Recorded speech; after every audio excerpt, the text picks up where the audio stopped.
In this unit, we're going to have a look at 2 points and the line joining the 2 points. We call this a straight line segment. And I'm going to show you how we can calculate the distance between the 2 points, or in other words, the length of this line segment, and how we can calculate the coordinates of the midpoint of the line segment. Now, before we do that, I'd like to revise some facts about the coordinates of a point.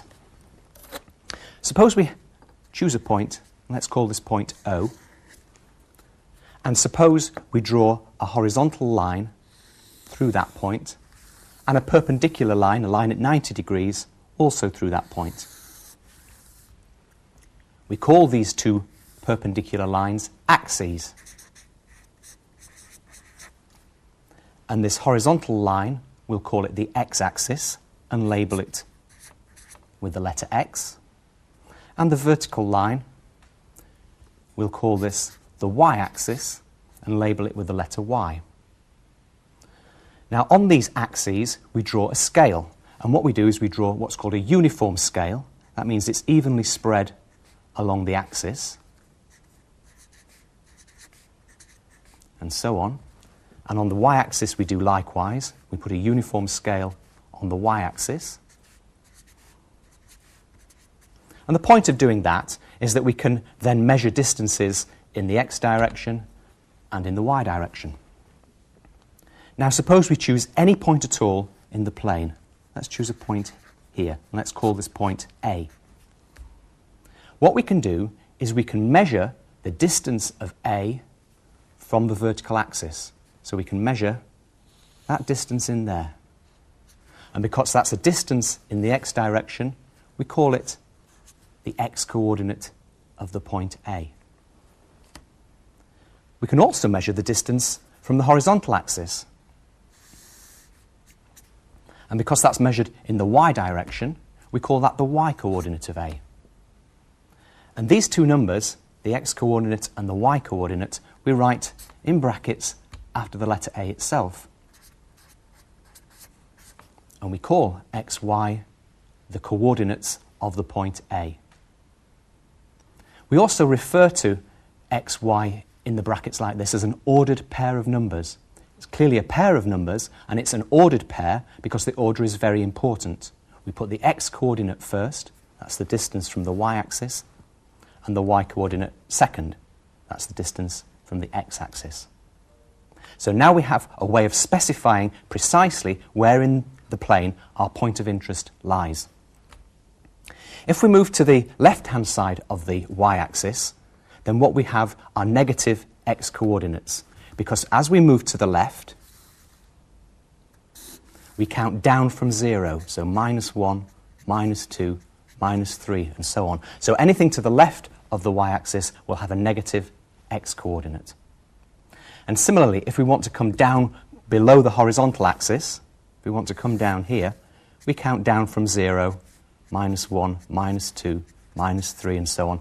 So any point with a negative y-coordinate will be below the horizontal axis. Let's plot some points and see where they lie. Now, I've prepared some graph paper for us.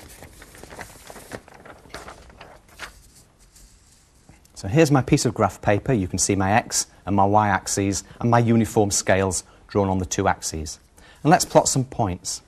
Here's the first point, point A. And let's suppose point A has coordinates 3, 2. Let's see where that is. Well, A has an x-coordinate of 3, so we move in the x direction a distance 3, and a y-coordinate of 2, so we're moving up from the x-axis a distance 2. And that takes us to this point here. X-coordinate of 3, y-coordinate of 2. Let's have another point. Let's have point B. Let's switch those round. 2, 3. Let's see where that is. Now, we have an x-coordinate of 2, so we've got to move a distance 2 from the y-axis. And a y-coordinate of 3 means we move vertically. So 2 across, 3 up, takes us to this point there. And that's my point B. Let's have some more. What about this point, C, which has an x-coordinate of 0 and a y-coordinate of 3? Let's see where that is. Well, an x-coordinate of 0 means we move no distance at all in the x direction. So we stay on the y-axis. And we want to be a distance 3 upwards from the origin. So there's my point C. Point D, let's suppose that's minus 3, 0. So I've introduced a negative x-coordinate now. Remember, with a negative x-coordinate, we're moving to the left-hand side of the y-axis. We want to move a distance 3. 1, 2, 3. So we're on this line here. And a y-coordinate of 0 means we don't move up or down at all. So we're at that point there. So there's my point D. Let's have a couple more. E, minus 2, minus 3. So we've got both a negative x and a negative y value. Minus 2 on the x means we move to the left, distance 2. Minus 3 on the y means we move down a distance 3. So we're down there to get to point E. Final one, 2 minus 2. Let's see where that is.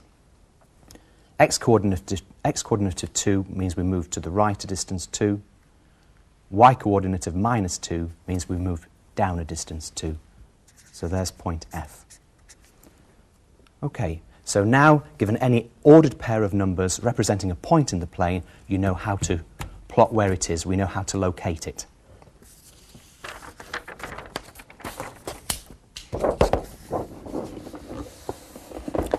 So now we know how to plot the points. Let's see if we can plot 2 points and find the distance between the 2 points.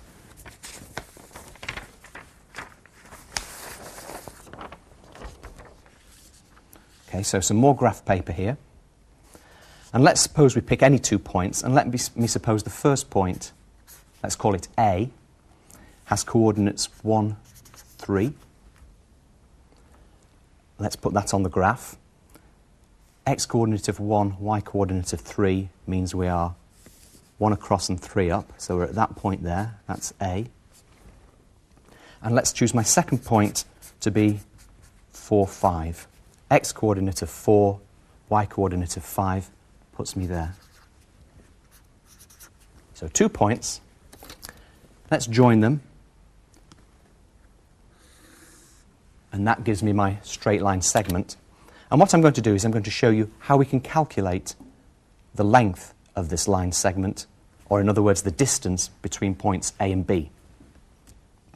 Now, the way we do this is as follows. We look at the point A, and we'll draw in a horizontal line through A. So because this line is horizontal, it's parallel to this x-axis. I'm going to draw in a vertical line through B. And again, because that's a vertical line, it's parallel to the y-axis. And so this angle in here must be 90 degrees. And we see what we've done is we've formed a right-angled triangle. Anywhere along this horizontal line has a y-coordinate of 3. So in particular, the y-coordinate at this point here, where the right angle is, must be 3. Let's call this point C. Its y-coordinate must be 3. Now, anywhere on this line has an x-coordinate of 4, the same as the point B. So the x-coordinate here must be 4. So now we know the coordinates of this point as well. Let's put the coordinates of B in, 4, 5, and A in, 1, 3. Now what I'm going to do is I'm going to show you how we can calculate this distance in here and this distance in here, because then we will know the lengths of 2 of the sides of this right-angled triangle. And then we're going to use Pythagoras' theorem to get this length, because this length is the hypotenuse of this right-angled triangle. Let's look at this distance here. Now the total distance from the x-axis up to point B is 5, the y-coordinate of B. So the distance all the way up there is 5. The distance from the x-axis up to point C is 3. the y-coordinate of c. So that distance is 3. So this distance that we're really interested in here must be the larger distance subtract the smaller distance. 5 subtract 3, which is 2. It's important that you recognise that we've calculated this distance by finding the difference of the y-coordinates. 5 subtract 3. What about this distance in here? Well, the total distance from the y-axis to this dotted line is 4, which is the x-coordinate of b, or the x-coordinate of c. This shorter distance from the y-axis to point A is just 1. That's the x-coordinate of A. So that's 1. So the distance we're really interested in is the larger minus the smaller, 4 minus 1. And 4 minus 1 is 3. And again, 4 minus 1 is the difference of the two x-coordinates, 4 minus 1 giving you the 3. So now we know the length of the base of this triangle is 3, we know its height is 2, and we can use Pythagoras' theorem to find AB. Pythagoras' theorem will say that AB squared is the sum of the squares of the other two sides. AB squared will be 3 squared plus 2 squared. 3 squared is 9, 2 squared is 4, and 9 and 4 is 13. So AB squared is 13, so AB, which is the distance we want, is going to be just the square root of 13. Okay, so knowing the coordinates of the 2 points, we can find the lengths of the sides of this triangle and then use Pythagoras' theorem to get the hypotenuse, which is the distance between the 2 points.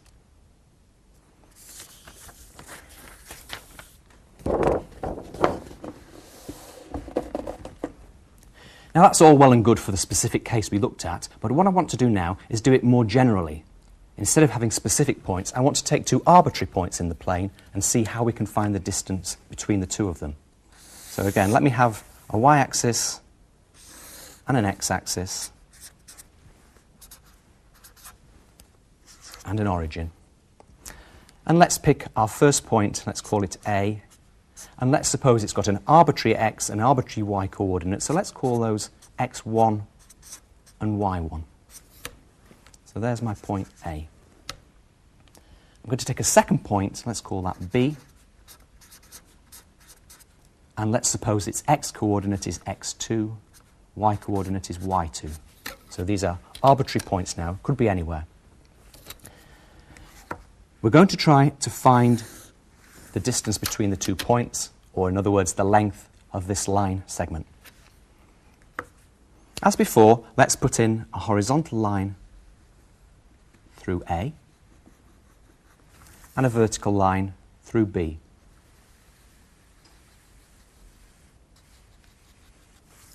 To form this right-angled triangle here. Let's call this point C. What are the coordinates of point C?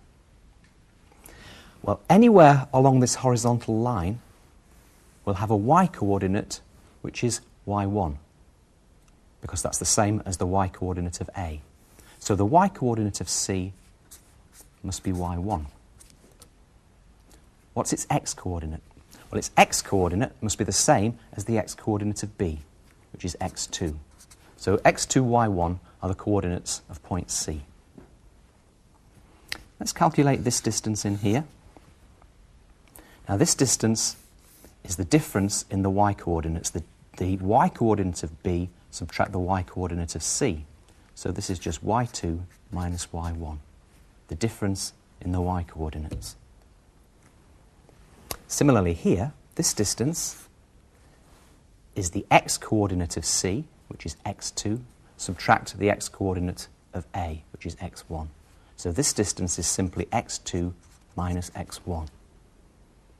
And now you'll see we know the base and we know the height of this right-angled triangle, and we can use Pythagoras' theorem to get the hypotenuse, which is the distance we require.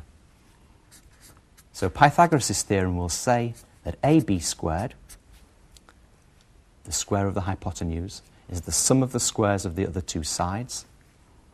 That's x2 minus x1 all squared, plus y2 minus y1 all squared.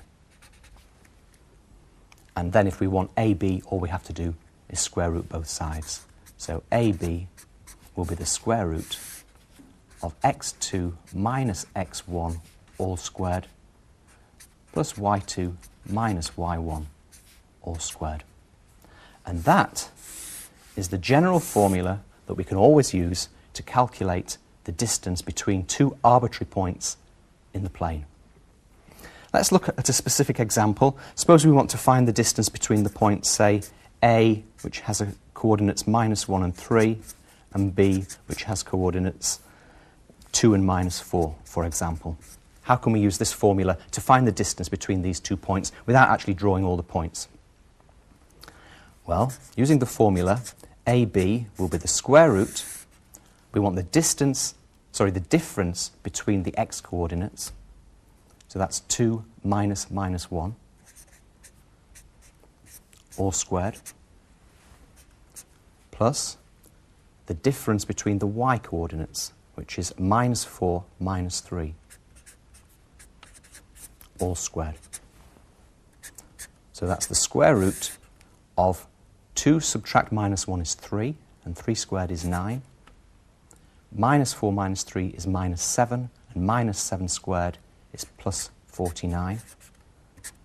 So finally, AB will be the square root of 9 plus 49, which is 58. That's the distance between those 2 points.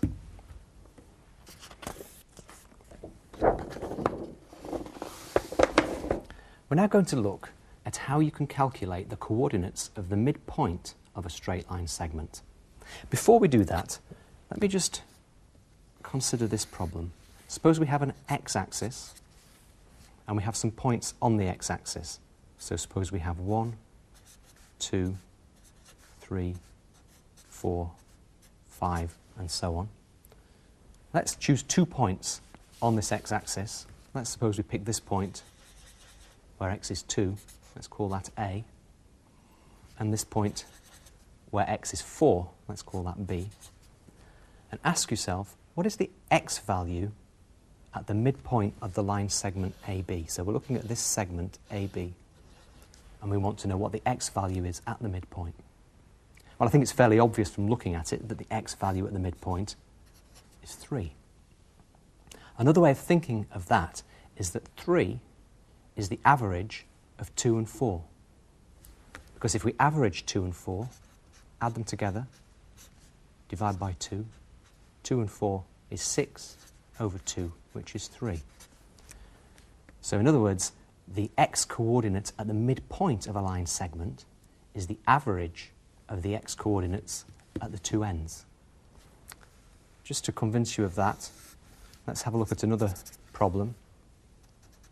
So we have 1, 2, 3, 4, 5, 6, and 7. And let's suppose this time we pick, say, the point 3 for A and the point 7 for B.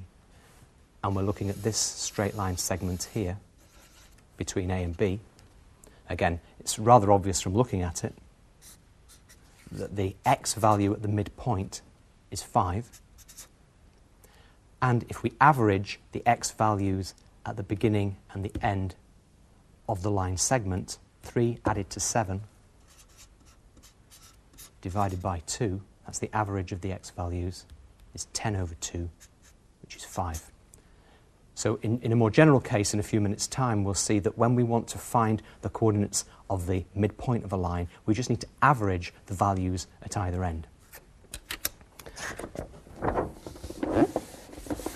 Okay, let's look at a more general one. Suppose we have 2 points. Suppose A is the point 2, 3, and B is the point 4, 5.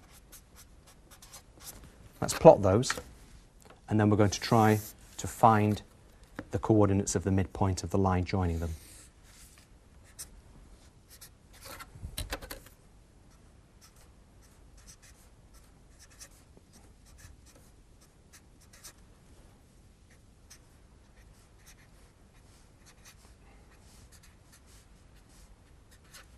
Okay, so A is the point 2, 3, so here's point A, and point B is 4, 5, so B will be up here, round about there. And there's my line segment AB. We're interested in the point which is the midpoint of this line. So let's pop that on there, and let's call it point P. And because it's the midpoint of the line, we know that this length must be the same as this length. AP is the same length as PB. Let's put some other lines in here. A horizontal line through A, a vertical line through B,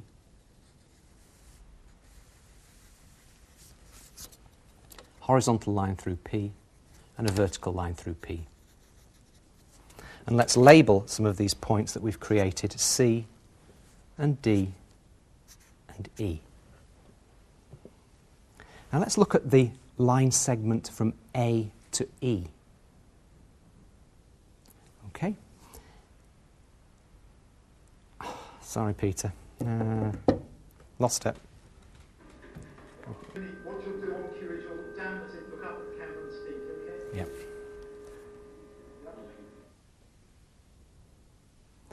Now let's look at the triangle ACP and the triangle BD. Sorry, the triangle. Yeah.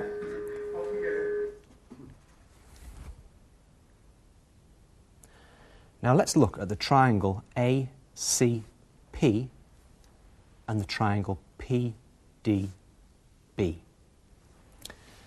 Both of these triangles are right-angled triangles because they both have a right angle here. Both of the triangles have the same hypotenuse which has the same length because they both have the same length there and there. Also, this angle in here is the same as this angle in here because they're corresponding angles. So in fact, because we've got two angles and a side in the first triangle corresponding to two angles and the side in the second triangle, these two triangles are what we call congruent. Congruent triangles are identical in every respect. And in particular, what this means is that this length from B down to D must correspond and be the same as this length from P down to C. So in other words, because these two lengths are the same, BD and PC, which is the same as DE, then this point D must be the midpoint of the line from E to B. So the y-coordinate of D must be the average of the y-coordinates at E and B. Now the average of the y-coordinates at E and B is 3 plus 5 divided by 2, which is 8 over 2, which is 4. So the y-coordinate at D must be 4. What about the x-coordinate? If we look at this line from A to C, because the triangles are congruent, then this distance from A to C must be the same as the distance from P to D, which is the same as the distance from C to E. So in other words, because these two distances are the same, C must be the midpoint of AE. And because C is the midpoint of AE, its x-coordinate must be the average of the x-coordinates at A and E. Now the average of those x-coordinates is 2 plus 4, which is 6, divided by 2, which is 3. So the x-coordinate here must be 3. So the x-coordinate is 3. We know the y-coordinate is 3. At this point, we decided that the y-coordinate was 4, and we know the x-coordinate is also 4. So now we can read off what the coordinates of point P are.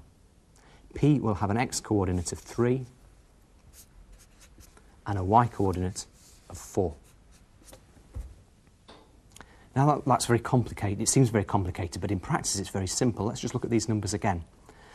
The x-coordinate at the midpoint, which is 3, is just the average of the two x-coordinates. 2 plus 4 is 6, divided by 2 is 3. The y-coordinate at the midpoint, 4, is just the average of the two y-coordinates, 5 and 3, which is 8, divided by 2 is 4. So in general, if we have a situation where we've got a point A, x1, y1, and point B, x2, y2, the coordinates of the midpoint of the line AB are the average of the x-coordinates and the average of the y-coordinates. Let's just look at a simple example just to hammer that home. Suppose we have a point A with coordinates 2, -4, and B with coordinates -4 and 3. So 2 points, and we're interested in the coordinates of the midpoint of the line AB.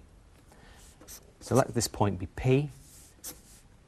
The x-coordinate will be the average of the two x-coordinates, which is 2 added to -4 over 2. And the y-coordinate will be the average of the two y-coordinates, which is -4 added to 3 divided by 2. And if we tidy that up, we'll get 2 subtract 4, which is -2 over 2, which is -1. And -4 plus 3 is -1. -1 over 2 is -1/2. So there is the coordinates of the midpoint of the line joining A and B.